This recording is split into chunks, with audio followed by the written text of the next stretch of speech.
Hi all. ഇന്ന് നമ്മൾ discuss ചെയ്യാൻ പോകുന്നത് അബ്സോർപ്ഷൻ ആൻഡ് വേരിയബിൾ കോസ്റ്റിംഗ് ആണ്. കഴിഞ്ഞ ഒരു 2 ക്ലാസ്സിലും നമ്മൾ ഇതേ ടോപ്പിക് തന്നെയാണ് ഡിസ്കസ് ചെയ്തത്. കാരണം അതിൽ നിന്ന് ഏതെങ്കിലും ക്വസ്റ്റ്യൻ വന്നിട്ടുണ്ട് ഒരിക്കലും നിങ്ങൾക്ക് അത് മിസ്സാവാണ്ടിരിക്കാൻ വേണ്ടിയിട്ടാണ്. സോ ആ വീഡിയോസ് കണ്ടെന്ന് എന്തായാലും ഉറപ്പ് വരുത്തുക എല്ലാവരും. ഇന്നത്തെ സെഷനിലെ ഫസ്റ്റ് ക്വസ്റ്റ്യനിലേക്ക് നമുക്ക് പോവാം. ഫസ്റ്റ് ക്വസ്റ്റ്യൻ എന്താണ്? ഡയറക്റ്റ് ഡാറ്റാസ് ആണ് ക്വസ്റ്റ്യൻ തന്നിരിക്കുന്നത്. പ്രൊഡക്റ്റ് സെയിൽ തന്നിട്ടുണ്ട്, വേരിയബിൾ മാനുഫാക്ചറിങ് കോസ്റ്റ് തന്നിട്ടുണ്ട്, ഫിക്സഡ് മാനുഫാക്ചറിങ് ഓവർഹെഡ് വന്നിട്ടുണ്ട്, variable selling and administrative cost വന്നിട്ടുണ്ട്, fixed and selling administrative cost വന്നിട്ടുണ്ട്, ആൻഡ് നോ ബിഗിനിങ് ഇൻവെന്ററി ആണ്. ക്വസ്റ്റ്യൻ്റെ ഏറ്റവും ലാസ്റ്റിലേക്ക് പരിശോധിക്കുമ്പോൾ നമുക്ക് മനസ്സിലാവും. Assuming operating income under variable costing is $1,800, operating income from absorption costing is. Variable costing use ചെയ്യുമ്പം ഓപ്പറേറ്റിംഗ് ഇൻകം എന്ന് പറയുന്നത് $1,800 ആണെങ്കിൽ അബ്സോർപ്ഷൻ കോസ്റ്റിംഗ് യൂസ് ചെയ്യുമ്പോൾ എത്രയായിരിക്കും ഓപ്പറേറ്റിംഗ് ഇൻകം കിട്ടുക എന്നാണ് ക്വസ്റ്റ്യൻ ചോദിക്കുന്നത്. സോ എങ്ങനെയാണ് ഓപ്പറേറ്റിംഗ് ഇൻകം കിട്ടുക? നമുക്കറിയാം സെയിൽസിൽ നിന്നും വേരിയബിൾ. അപ്പം നമുക്ക് ആദ്യം ഏത് മെത്തേഡ് യൂസ് ചെയ്തിട്ടാണെന്ന് അറിയണം. ഇവിടെ നമ്മൾ അബ്സോർപ്ഷൻ മെത്തേഡാണ് യൂസ് ചെയ്യുന്നത്. അബ്സോർപ്ഷൻ മെത്തേഡിൽ ഏതൊക്കെ ഐറ്റംസ് ആണ് ആദ്യം ഉണ്ടാവുക? സെയിൽസിൽ നിന്ന് എന്തൊക്കെയായിരിക്കും നമ്മൾ ലെസ് ചെയ്യുക? അബ്സോർപ്ഷനിൽ നമുക്കറിയാം എല്ലാം, അതായത് ഫിക്സഡ് മാനുഫാക്ചറിങ് ഓവർഹെഡും കൂടിയും നമ്മളൊരു പ്രൊഡക്റ്റ് കോസ്റ്റ് ആയിട്ടാണ് നമ്മൾ കണക്കാക്കുന്നത്. സോ സെയിൽസിൽ നിന്നും ആദ്യം വേരിയബിൾ കോസ്റ്റ്, മാനുഫാക്ചറിങ് കോസ്റ്റുകൾ, അതായത് ഡയറക്റ്റ് മെറ്റീരിയൽ, ഡയറക്റ്റ് ലേബർ എന്നിവ ആദ്യം മൈനസ് ചെയ്യും, ലെസ് ചെയ്യും. അത് കഴിഞ്ഞാൽ എന്താ നമ്മൾ ചെയ്യുക? അത് കഴിഞ്ഞാൽ ഫിക്സഡ് മാനുഫാക്ചറിങ് ഓവർഹെഡുകൾ നമ്മൾ മൈനസ് ചെയ്യും. ഓക്കെ, ഫിക്സഡ് മാനുഫാക്ചറിങ് ഓവർഹെഡുകൾ മൈനസ് ചെയ്യും. അപ്പം നമുക്ക് എന്താണ് കിട്ടുക? അപ്പം നമുക്ക് ഗ്രോസ് പ്രോഫിറ്റ് കിട്ടും. അതിൽ നിന്ന് നമ്മൾ എന്താണ് ചെയ്യുക? Variable selling and administrative cost minus ചെയ്യും. Variable selling and administrative cost ഇത് താഴോട്ട് കൊള്ളുന്നില്ല. അപ്പം ഞാൻ ഒന്നുകൂടിയും ഇറേസ് ചെയ്തിട്ട് ഡയറക്റ്റ് നേരെ തന്നെ എഴുതി തരാം. ഓക്കെ, അപ്പോൾ ആദ്യം നമ്മൾ സെയിൽസിൽ നിന്നും വേരിയബിൾ മാനുഫാക്ചറിങ് കോസ്റ്റ് മൈനസ് ചെയ്യും. അങ്ങനെ മൈനസ് ചെയ്തിട്ടുണ്ടെങ്കിൽ അടുത്തതായിട്ട് എന്താണ് മൈനസ് ചെയ്യുക? ഫിക്സഡ് മാനുഫാക്ചറിങ് ഓവർഹെഡ് നമ്മൾ മൈനസ് ചെയ്യും. അപ്പം നമുക്ക് എന്ത് കിട്ടും? ഗ്രോസ് പ്രോഫിറ്റ് കിട്ടും. ആ ഗ്രോസ് പ്രോഫിറ്റിൽ നിന്ന് variable selling and administrative cost, അതൊരു പീരീഡ് കോസ്റ്റ് ആണ്, അത് നമ്മൾ ലെസ് ചെയ്യും. അത് കഴിഞ്ഞിട്ട് എന്താ ചെയ്യുക? Fixed selling and administrative cost ഇതുകൂടി ഡിഡക്ട് ചെയ്യുമ്പോൾ നമുക്ക് അവിടെ എന്ത് കിട്ടും? ഓപ്പറേറ്റിംഗ് ഇൻകം കിട്ടും. ഓക്കെ, ഓപ്പറേറ്റിംഗ് ഇൻകം കിട്ടും.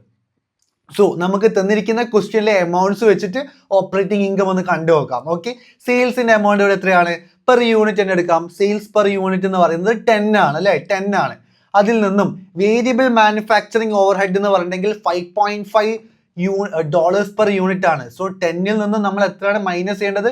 5.5 ആണ് മൈനസ് ചെയ്യേണ്ടത്. ഓക്കെ, അത് കഴിഞ്ഞു.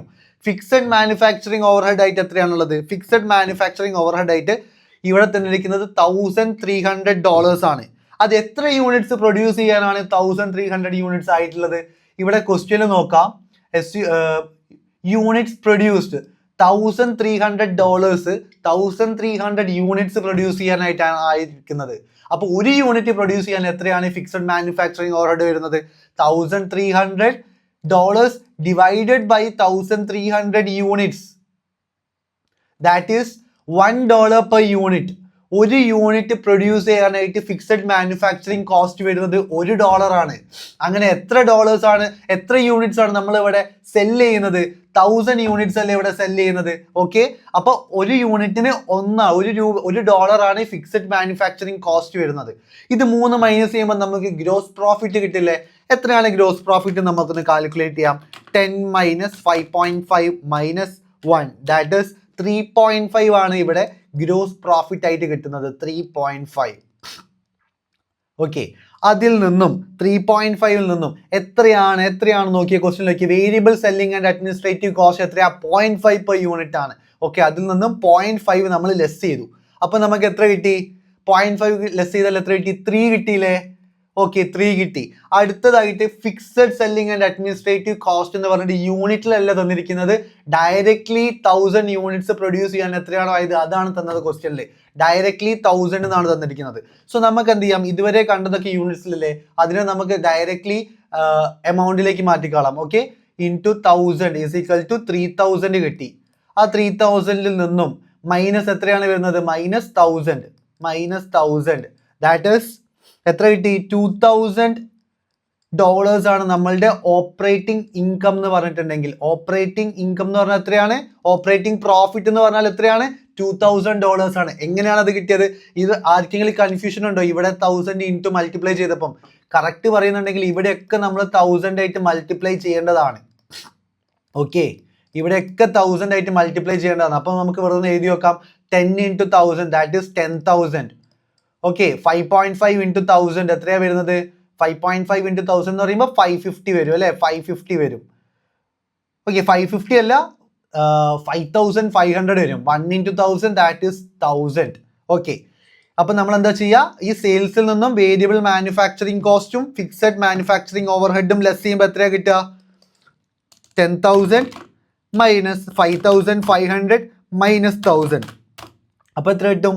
3500 നമുക്ക് എന്ത് കിട്ടി? ഗ്രോസ് പ്രോഫിറ്റ് കിട്ടി. ആ ഗ്രോസ് പ്രോഫിറ്റിൽ നിന്നും variable selling and administrative cost ആയിട്ടുള്ള 0.50, അപ്പോൾ 0.50 ഇൻറ്റു 1000 ചെയ്യുമ്പോൾ നമുക്ക് എത്ര കിട്ടും? 500 കിട്ടും. അത് അതിൽ നിന്ന് ലെസ് ചെയ്യുക.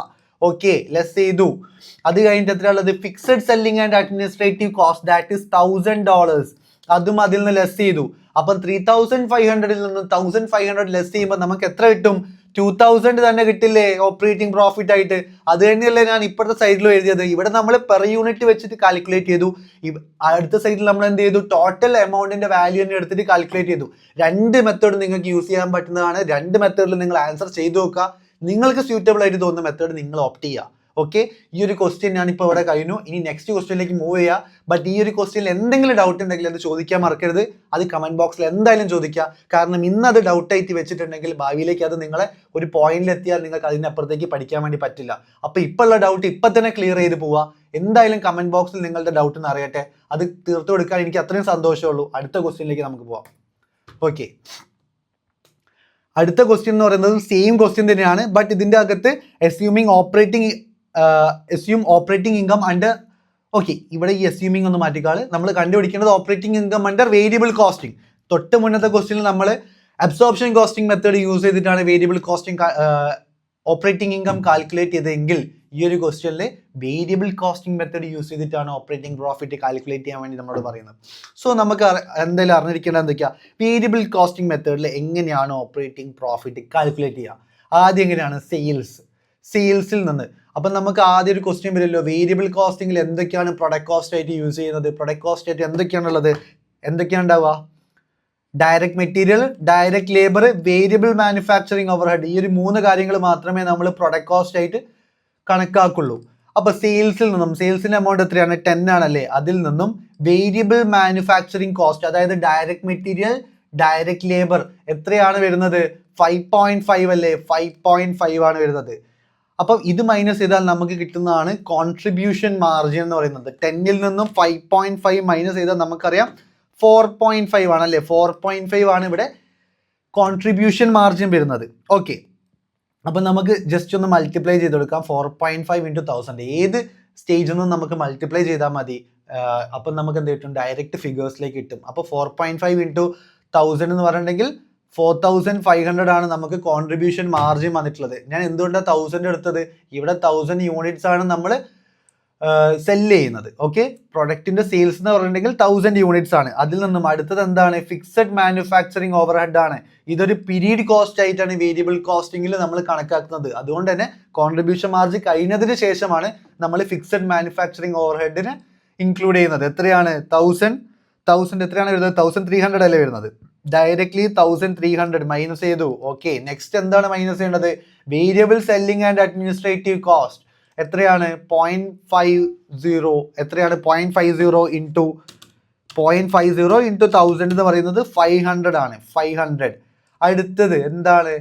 Fixed selling and administrative cost എത്രയാണ്? 1000 ആണ്. സോ 4500 നിന്ന് 1300 മൈനസ് ചെയ്യുക, ദെൻ 500 മൈനസ് ചെയ്യുക, ദെൻ 1000 മൈനസ് ചെയ്യുക. എത്രയാണ് കിട്ടുക? Minus 1300 minus 500 minus 1000 that is 1700 ആണ് നമുക്ക് ഓപ്പറേറ്റിംഗ് പ്രോഫിറ്റ് ആയിട്ട് കിട്ടുന്നത്, അല്ലെങ്കിൽ ഓപ്പറേറ്റിംഗ് ഇൻകം ആയിട്ട് നമുക്ക് കിട്ടുന്നത്. എത്രയാണ്? 1700. ഒന്നും കൂടെ ഞാൻ എക്സ്പ്ലെയിൻ ചെയ്തുതരാം. ലൈക്ക് ഒരു വേരിയബിൾ കോസ്റ്റിങ്ങിൽ പ്രൊഡക്റ്റ് കോസ്റ്റ് ആയിട്ട് നമ്മൾ എടുക്കേണ്ടത് എന്തൊക്കെയാണ്? പ്രൊഡക്റ്റ് കോസ്റ്റ് ആയിട്ട് എടുക്കേണ്ടത് വേരിയബിൾ മാനുഫാക്ചറിങ് കോസ്റ്റുകൾ മാത്രമാണ് നമ്മൾ പ്രൊഡക്റ്റ് കോസ്റ്റ് ആയിട്ട് എടുക്കുന്നത്. ഓക്കെ, സോ ഇതിൽ നിന്നും സെയിൽസിൽ നിന്നും വേരിയബിൾ മാനുഫാക്ചറിങ് കോസ്റ്റ് മൈനസ് ചെയ്യുമ്പോൾ നമുക്ക് കോൺട്രിബ്യൂഷൻ മാർജിൻ കിട്ടും. അതിൽ നിന്നും പിന്നെ നമ്മൾ പീരീഡ് കോസ്റ്റുകളായിട്ടുള്ള fixed manufacturing overhead, variable selling and administrative expenses, then fixed selling and administrative expenses, ഇത് മൂന്നും ഡിഡക്ട് ചെയ്യുമ്പോൾ നമുക്ക് ഓപ്പറേറ്റിംഗ് പ്രോഫിറ്റ് ആയിട്ടുള്ള എന്ത് കിട്ടും? $1,700 ഓക്കെ കിട്ടും. അപ്പോൾ ഈ ഒരു എക്സ്പ്ലനേഷനും എല്ലാവർക്കും മനസ്സിലായെന്ന് ഞാൻ വിചാരിക്കുന്നു. ആർക്കെങ്കിലും ഡൗട്ട് ഉണ്ടെങ്കിൽ ഒരു മടിയും കൂടാതെ എല്ലാവരും കമൻറ്റ് ബോക്സിൽ ഡൗട്ട്സ് കമൻറ്റ് ചെയ്യുക. എന്തായാലും ആ കമൻറ്റ്സ് അല്ലെങ്കിൽ ആ ഡൗട്ട്സ് ഞങ്ങൾ സോൾവ് ചെയ്ത് തരും. Thank you for watching the class.